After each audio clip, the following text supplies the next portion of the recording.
ஏய், அன்பை பத்தி உனக்கு என்னடா தெரியும்?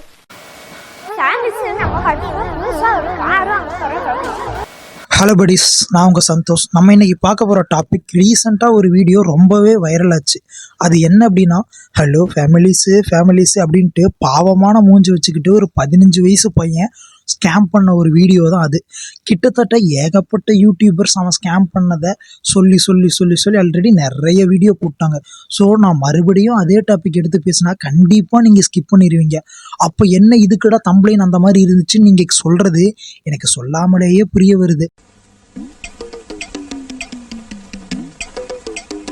அது எதுக்கு அப்படின்னா, இந்த ஒரு டேட்டாவை பாருங்க, அதுக்கப்புறம் நான் உங்களுக்கு தெளிவாக எக்ஸ்பிளைன் பண்ணுறேன். அதாவது சிறுவர்களின் குற்ற செயல்கள் தேசிய குற்ற ஆவண காப்பகத்தின் அறிக்கையின்படி சிறுவர்களின் குற்ற செயல்களின் எண்ணிக்கை அதிகரித்து வருகிறது. 2022 ஆண்டில் இந்தியாவில் சிறுவர்கள் சம்பந்தப்பட்ட 30,555 குற்றங்கள் பதிவாகியுள்ளது.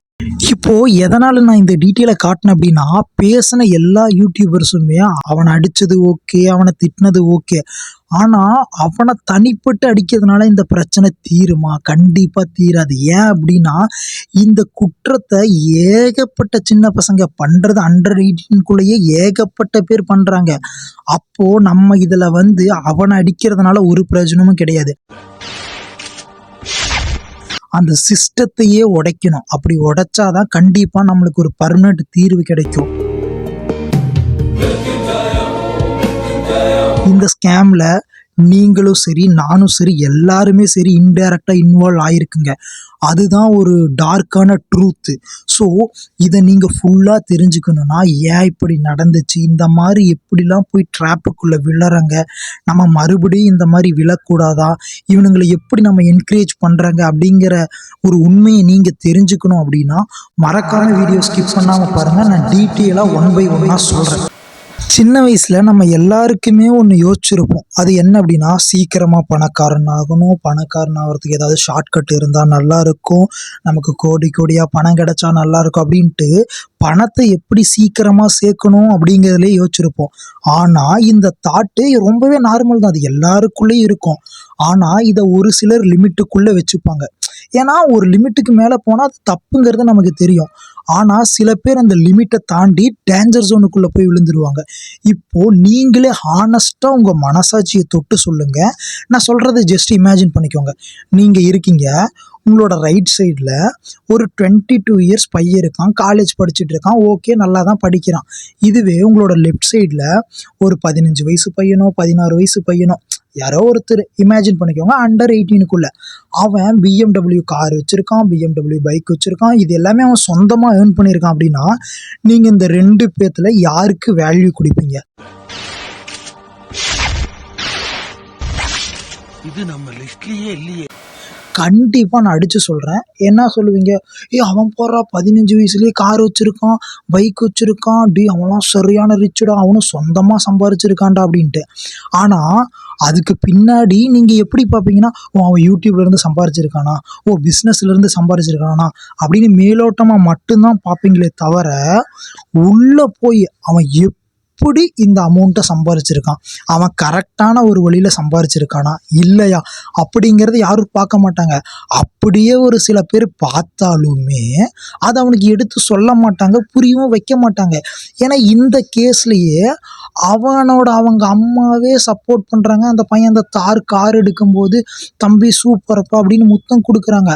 ஆனால் ஸ்கேம் பண்ணுறது எவ்வளோ பெரிய தப்புங்கிற ஒரு நாலேஜ் இருந்துச்சுன்னா அவங்க அந்த மாதிரி பண்ணியிருப்பாங்களா? இதுதான் ஒரு கொஸ்டின். அதே மாதிரி இதில் நம்ம எப்படி இன்வால்வ் ஆகுறாங்க அப்படின்னா, இதே மாதிரி தான் எல்லா விஷயத்துலேயும் கம்பேரிஷன். எல்லாருக்கும் ஒவ்வொரு கெப்பாசிட்டி இருக்கும்.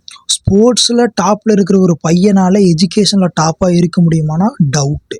எஜுகேஷனில் டாப்பாக இருக்கக்கூடிய ஒரு பையன் சிங்கராக இருப்பானா டவுட்டு. அந்த மாதிரி ஒவ்வொருத்தருக்குள்ளேயும் ஸ்பெசிஃபிக்காக ஒரு ஸ்கில் இருக்கும். ஆனால் இதை புரிஞ்சிக்காத சில பேர், அவன் அவ்வளோ மார்க் எடுக்கிறான், நீ ஏன்டா அவ்வளோ மார்க் எடுக்கலை, அவன் அவ்வளோ சம்பளத்துக்கு வேலைக்கு போகிறான், நீ ஏன்டா போகல அப்படின்ட்டு அவனை கம்பேர் பண்ணும்போது அவனோட மென்டல் ஸ்டேஜ் எப்படி இருக்குன்னா, அப்போ நம்ம ஃபெயிலியரா, நம்மளால் எதுவுமே பண்ண முடியாதா அப்படின்ட்டு அவன் நெகட்டிவாக யோசிக்க ஆரம்பிப்பான். அப்போ தான் வந்து குறுக்கு வழிக்கே போக ஆரம்பிக்கிறான். அப்போ நம்மளும் பணக்காரன் ஆகிட்டா நம்மளை சக்ஸஸ் பர்சன்னு சொல்லிடுவாங்களா அப்படின்ட்டு. பணக்காரனானா சக்ஸஸ் பர்சன்னு சொல்லுவாங்க, பட் ஆனால் அது எந்த வழியில் சம்பாதிக்குங்கிறது தான் இங்கே கொஸ்டின் மார்க்காகவே இருக்குது. இதை எல்லாருமே திங்க் பண்ணுங்கள். அடுத்ததாக சோஷியல் மீடியாவை ஏன் நான் சொல்கிறேன் அப்படின்னா, இந்த மாதிரி நம்ம இன்வால்வ் ஆகாமல், அதாவது பேரண்ட்ஸ் கரெக்டாக இருந்தோ இல்லை ஃப்ரெண்ட்ஸ் கரெக்டாக இருந்தோ அவங்ககிட்ட கம்பேரிஷன் எதுவுமே பண்ணலனாலுமே இந்த சோஷியல் மீடியா இருக்குது பார்த்தீங்களா, நம்ம இன்ஸ்டாகிராம் ஓப்பன் பண்ணாவே 19 வயசு பையன் BMW, 18 வயசுலேயே லட்சத்தில் சம்பளம் வாங்கணுமா அப்படின்ட்டு ஏகப்பட்ட ரீலு மேலே ரீலாக ஒரு ட்ரெயின் மாதிரி அனுப்பி அந்த சின்ன பையனோட மூளைக்குள்ளே ஒரு விதையை விதைக்கிறாங்க. சின்ன வயசுலேயே பணக்காரனானா தான் எல்லோரும் மதிப்பாங்க, சின்ன வயசுலேயே கார் எடுத்தால் தான் நம்மளை எல்லோரும் வேல்யூ பண்ணுவாங்க அப்படின்ட்டு. ஆனால் அதுக்கு முன்னாடி நம்ம ஒன்று தெரிஞ்சுக்கணும். என்ன பண்ணுறது பார்த்தீங்களா, the ability to think for oneself develops gradually, starting to childhood with basic self-awareness and developing significantly during adolescence and early adulthood. The brain is generally considered fully developed and matured around the age of 25 and even into the early 30s, which is when the capacity of independent complex thinking and emotional regulation fully stabilizes. அதாவது ஒரு மனிதனோட மூளை முழுமையாக வளர்ச்சி அடையிறதுக்கு 25 வயசுலேருந்து 30 வயசுக்குள்ளே ஆகும் அப்படின்ட்டு தெளிவாக போட்டிருக்கு. ஆனால் நம்ம சின்ன வயசுலேயே அவன் கையில் செல்ல கொடுக்கறதுனால அவனுக்கு யோசிக்கிற கெப்பாசிட்டியே ஃபுல்லாக இருக்காது. ஸோ அவன் என்ன பண்ணுவான், ஈஸியாக இன்ஃப்ளூயன்ஸ் ஆயிடுவான். ஸோ இதில் சோஷியல் மீடியாவும் ஒரு மிகப்பெரிய ரோல் ப்ளே பண்ணுது. அது நமக்கு நிறைய பேருக்கு தெரியறது இல்லை. ஸோ அதனாலேயும் நம்ம நிறைய பேர் இந்த மாதிரி தப்பான டிசிஷன்ஸ் எடுக்கிறோம். அடுத்ததாக கெத்துன்னு நினைக்கிற சில தற்குறிஸ் நான் நிறைய ரீலில் பார்த்துருக்கேன். இப்போலாம் ஒரு கான்செப்ட், படிப்பை விட பிஸ்னஸ் தான் பெருசு, ஏன் சில பேர் படிப்பே தேவையில்லை பிஸ்னஸ் தான் பெருசு அப்படின்ட்டு. இது என்ன மாதிரி ஒரு தற்குறி மென்டாலிட்டின்னு எனக்கு புரியல. ஏன் நான் இதை இப்படி சொல்கிறேன் அப்படின்னா, பிஸ்னஸ் ஓகே, நல்லா பிஸ்னஸ் பண்ணால் நிறைய ஏர்ன் பண்ணலாம் அப்படிங்கிறது எல்லாம் ஓகே, ஜஸ்டிஃபைடு. பட் ஆனால் அதுக்காக எஜுகேஷனே தேவையில்லைங்கிறது எவ்வளோ பெரிய ஒரு முட்டாள்தனம். அவன் பிஸ்னஸ் ரன் பண்ணணுன்னாலும் சரி, அந்த பிஸ்னஸை பற்றி யோசிக்கணுன்னா கூட எஜுகேஷன் வேணும். அவனுக்கு ஒன்றுமே தெரியாமல் அவன் பிஸ்னஸ் எப்படி ரன் பண்ணுவான்? ஸோ அதனால் எஜுகேஷனை வேணான்னு நினைக்கிற அந்த தற்குறி மைண்ட் செட்டையும் நம்ம தள்ளி வைக்கணும். நான் இவ்வளோ நேரம் எக்ஸ்பிளைன் பண்ணதில் உங்களுக்கு கொஞ்சம் அண்டர்ஸ்டாண்ட் ஆகிருக்குன்னு நினைக்கிறேன். ஸோ இதுக்கு மேலே இதை எப்படி வளர விடாமல் தடுக்கிறது, என்னெல்லாம் பண்ணலாங்கிறத நம்ம இப்போ பார்க்கலாம். அதுக்காக நான் இவ்வளோ நேரம் பேசுனதுக்காக அந்த பையனை சப்போர்ட் பண்ணுறேன் இல்லை ஸ்கேமை சப்போர்ட் பண்ணுறேங்கிறது அர்த்தம் கிடையாது. ஏன்னா இங்கே பிரச்சனை வந்து அந்த இண்டிவிஜுவல் ஒருத்தம் கிடையாது, இந்த சிஸ்டம். அதை நம்ம உடைக்கணும். ஸோ அதனால் நம்ம என்னெல்லாம் பண்ணணும் அப்படின்னா, முதல்ல நான் உங்ககிட்ட கேட்குற ஒன்று இதுதான். முதல்ல மிரரை பார்த்து உங்ககிட்ட நீங்கள் கேட்டுக்கோங்க, நம்ம இதுக்கு முன்னாடி எதெல்லாம் என்கரேஜ் பண்ணணும், நம்ம சரியான விஷயத்தை தான் என்கரேஜ் பண்ணணுமா, இல்லை நம்மளோட மைண்ட் செட் முதல்ல எப்படி இருந்துச்சு, கரெக்டாக இருந்துச்சா, அப்படி தப்பாக இருந்திருந்தாலும் சரி இல்லை கரெக்டாக இருந்திருந்தாலும் சரி, இதுக்கு மேலே நம்ம எப்படி இருக்கணும், எதை என்கரேஜ் பண்ணணும், ஃபஸ்ட்டு நம்மளுக்குள்ளே நம்ம கேட்டுக்கணும். அதே மாதிரி நீங்கள் பேரண்ட்ஸாக இருக்கும்போதோ இல்லை நீங்கள் மற்றவங்களுக்கு கைட் பண்ணும்போதோ முதல்ல இந்த கம்பேரிசனை விடுங்க. இங்கே ப்ராசஸ் முக்கியம் கிடையாது, ரிசல்ட்டு தான் முக்கியம். ப்ராசஸ்லேயே ஒருத்தன் 10 கோடி சம்பாதிக்கிறான், 10 லட்சம் சம்பாதிக்கிறான், 10,000 கூட சம்பாதிக்கிறான்னா அது இங்கே மேட்டர் கிடையாது. ரிசல்ட், அவன் எந்த வழியில் அந்த காசை சம்பாதிச்சான், அவன் கரெக்டான வேலை தான் சம்பாதிச்சானா அப்படிங்கிறதான் இங்கே மெயின்.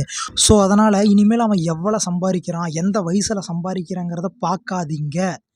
இனிமேல் நம்ம பார்க்க வேண்டியது அவன் எந்த வேலை சம்பாதிக்கிறான், அவன் லைஃப் கரெக்டான வேவை நோக்கி தான் போயிட்டுருக்கா அப்படிங்கிறத நீங்கள் ஒவ்வொருத்தரும் ரெஸ்பான்சிபிலிட்டிஸ் எடுத்து அதை நீங்கள் பார்க்கணும்.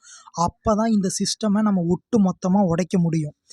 அதுக்கப்புறம் நான் இவ்வளோ நேரம் பேசுனது சில பேர் உங்களுக்கு பிடிச்சிருக்கலாம், சில பேர் பிடிக்காமல் இருந்திருக்கலாம்.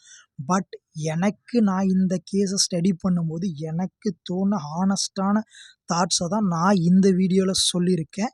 இது உங்களுக்கு பிடிச்சிருந்தாலும் சரி பிடிக்கலனாலும் சரி, உங்களோட ஹானஸ்ட்டு ஒப்பீனியனை கமெண்ட் பாக்ஸில் கமெண்ட் பண்ணிவிட்டு போங்க. நான் ஏதாவது தப்பாக பேசியிருந்தாலுமே நீங்கள் ஹானஸ்ட்டாக கமெண்ட் பாக்ஸில் கமெண்ட் பண்ணுங்கள். நான் ஒருவேளை அது தப்பாக இருந்துச்சுன்னா கண்டிப்பாக நான் அதை திருத்திப்பேன். அடுத்த இன்னொரு வீடியோவில் சந்திக்கலாம். இந்த மாதிரி உங்களுக்கு வேறு ஏதாவது டாப்பிக்கை பற்றி பேசணுன்னா கமெண்ட் பாக்ஸில் கமெண்ட் பண்ணுங்கள், அடுத்த வீடியோவாக பேசிடலாம்.